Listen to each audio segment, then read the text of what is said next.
Dongyan, Catherine, Alden box office heroes sa 7 eddies. Piolo at Julia ay pararangalan din. Dingdong Dantes, Marian Rivera, Alden Richards, at Catherine Bernardo, kabilang sa mga kikilalaning box office heroes sa 7 eddies dahil sa kanilang ambag sa muling pagbangon ng Philippine movie industry. 777. Ngayong July 7, 2024, Linggo ng 7 p.m. gaganapin ang 70 Eddies Entertainment Editors Choice ng Society of Philippine Entertainment Editors, SPEED. Sosi ang venue, ang ceremonial hall ng Marriott Grand Ballroom, Newport World Resorts sa Pasay City. May red carpet ng 6 p.m. na iho-host ni Mr. Few. Modern Filipiniana ang motif ng awards ceremony, na iho-host ni Janine Gutierrez, Gabby Garcia, at Jake Ejercito. Ito ay sa direksyon ni Eric Quizon, na siya ring nag-direct ng The Eddies last year. 7 Eddies performers. Performers sina Jed Madela, Ogie Alcacid, Ram Parenas, at ang mga baguhang mang-aawit na sina Elisha Ponti at Andrea Gutierrez. MG Awardees. Pagpupugayan bilang icons ng local movie industry sina Nova Villa, Leo Martinez, Lito Lapid, Eva Darren, at Gina Alahar. Isang posthumous award ang ibibigay sa comic strip creator, movie producer at direktor na si Carlo J. Caparas. Ikilalanin bilang box office heroes sina Dingdong Dantes, Marian Rivera, Alden Richards, Julia Montes, Catherine Bernardo at Piolo Pascual na malaki ang ambag sa muling pagbangon ng Philippine movie industry. Delayed telecast as sa July 14. Mapapanood ang kabuuan ng awards night sa delayed telecast sa ALTV sa July 14, Linggo ng 10 p.m. Ang Bright Light Productions ang line producer ng awards night. Sa pakikipagtulungan ng Newport World Resorts at ALTV, kasama pa rin ang SPEED sa pagtatanghal ng The 7 Eddies ang Globe Telecom at iFern Kim's Diary bilang major sponsor.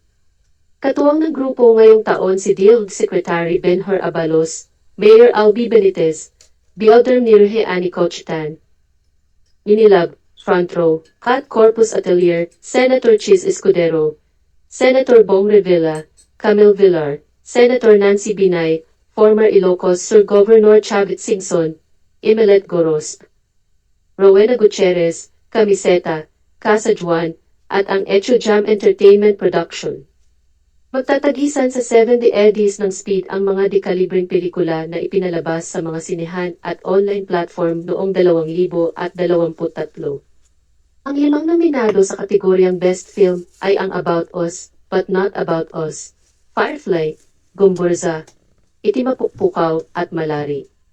Nominado sa kategoryang Best Director, sina Derek Cabrido, Malari, Pep Jokno, Gumburza, Zig Dulay, Firefly, John Robles Lana, About Us, But Not About Us, at Carl Joseph Papa, Itimapukpukaw. Magpapatalbugan sa pagiging Best Actress sina Catherine Bernardo, A Very Good Girl, Charlie Dizon, Third World Romance, Julia Montes, 5 Breakups and a Romance, Marian Rivera, Rewind, Vilma Santos, When I Met You in Tokyo, at Maricel Soriano, Sa Mata ng Kanyang Ina.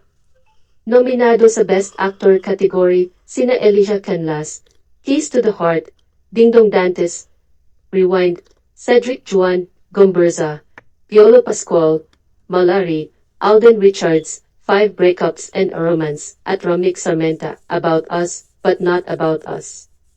Para sa kategoryang Best Supporting Actress, nominado sina Dolly De Leon, Keys to the Heart, Alessandra De Rossi, Firefly, Gloria Diaz, Malari, Gladys Reyes, Apag, at Robbie Ruiz, Langitngit. Sa Best Supporting Actor category magkakatunggali sina Enchong D, Gumburza, Kimpi De Leon, Here Comes the Groom, Nanding Joseph, Oras de Peligro, Roderick Paulette, Sa Mata ng Kanyang Ina, Sayel Santos, Malari. Ang SPEED ay binubuo ng mga current at former entertainment editors ng mga leading broadsheets, tabloids at online portals sa bansa. Ang kasalukuyang presidente ng SPEED ay si Salv, asis ng Filipino Star ngayon at Pangmasa. Ang internal vice president ay si Tessa Mauricio Ariola ng The Manila Times, at ang External Vice President ay ang Troikang Jerry Olia. Kabilang pa sa officers sina Geraldine Fitrillana ng Malaya Business Insight, Marie Cristication ng Hataw, Dondon Sermino ng Abante, Dina Ventura ng Daily Tribune, Nikki Wong ng Standard Today, Ervin Santiago ng Bandera, at Ron Romulo ng People's Balita. Founding members advisors sina Eugene Asis ng People's Journal, Ian Farinas ng People's Tonight, at Isaac V. Red Awaki. Consultants sina Nestor Cuartero ng Manila Bulletin at Tempo, at Dindo Balares ng Balita. Board members sina Neil Ramos ng Tempo, Nathalie Tumada ng Philippine Star, Bobby Requintina ng Manila Bulletin, at Rito Asilo ng Philippine Daily Inquirer. Associate members sina John Lali ng Abante, Janice Navida ng Bulgar, at Ana Pingwo ng Pika-Pika. Itong Edis Awards ang hindi talaga nakakakuha ng leakage. Nakakaloka sila. Sobrang higpit ng auditing firm nila na pinangungunahan ni Mr. Juancho Robles. Hanggang sa pagsisimula ng awarding ay hawak niya ang envelope at walang makakasilip kung sino ang wagi. Kaya bilang talent coordinator nito ngayong gabi, ipinapanalangin ko na lang na sana present iyong winners at kahit paano mabigyan naman ng magandang moment ang ilang makakadalong nominees na hindi na makakaakyat ng stage. Nagpasalamat na rin ako sa Sparkle ng GMA Artist Center na pinangunahan ng Vice President nilang si Miss Joy Marcelo dahil napaka-accommodating niya sa lahat na pakiusap naming ipahiram ang ilang artists ng kanilang talent management arm. Dadalo rin ang presidente ng aktor, League of Filipino Actors, na si Dingdong Dantes, bilang suporta na rin sa ganitong parangal para sa ating movie industry.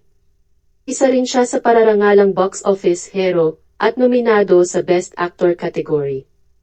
Napaka-cooperative rin ng ibang talent managers para padaluhin ang kanilang mga artista para maging presenter ng iba't ibang kategory.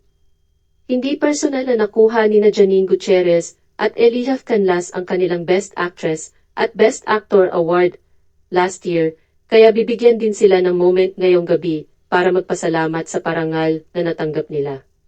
Pero si Elijah ay lalaban uli ngayong gabi sa Best Actor category. Congratulations sa grupong Speed na malalagpasan na nila ang 7-year itch ng kanilang samahan. Muli, mapapanood ang kabuuan ng awards night sa delayed telecast sa ILO TV sa July 14, Linggo ng 10 p.m. Nakita natin transformation. Pero ang mas mahalaga sa akin yung feeling kasi niya nakalikwet niya sa akin rin. And as an artist, parati sinasabi na feels very fulfilled. Date for today. Huwag kalimutan mag-subscribe.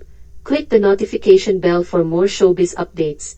Like and share the video. Maraming salamat at magandang buhay sa lahat. Paalam.